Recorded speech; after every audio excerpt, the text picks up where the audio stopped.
দুনিয়াতে যত অদ্ভুত অদ্ভুত প্রশ্ন সব আপনি মুসা আলাইহিস সালামের মাথা থেকে পাবেন। বিভিন্ন বিষয়ে আল্লাহরে প্রশ্ন করতেন। সাইয়েদনা মুসা আলাইহিস সালাম আল্লাহরে বললেন, আল্লাহ আপনি আমার এমন একটা জিকির শিখাইয়া দেন যে জিকিরটার শব্দ আপনি আর আমি ছাড়া কেউ জানবে না।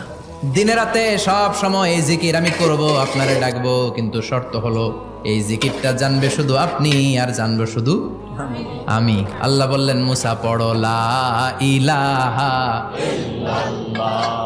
মুসা আলাইহিস সালাম কয়, মাবুদ এটা তো জাতীয় জিকির, সবাই জানে। আমি তো চাইছি এক্সেলেন্ট একটা জিকির, কারো কাছে নাই, শুধু আমি জানবো আর আমি পড়বো।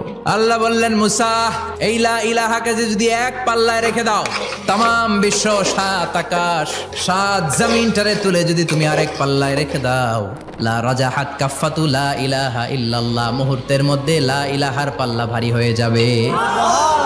ও মুসা, তুমি যতই এক্সক্লুসিভ জিকির চাও, লা ইলাহার চেয়ে দামি জিকির আমার কাছে নাই।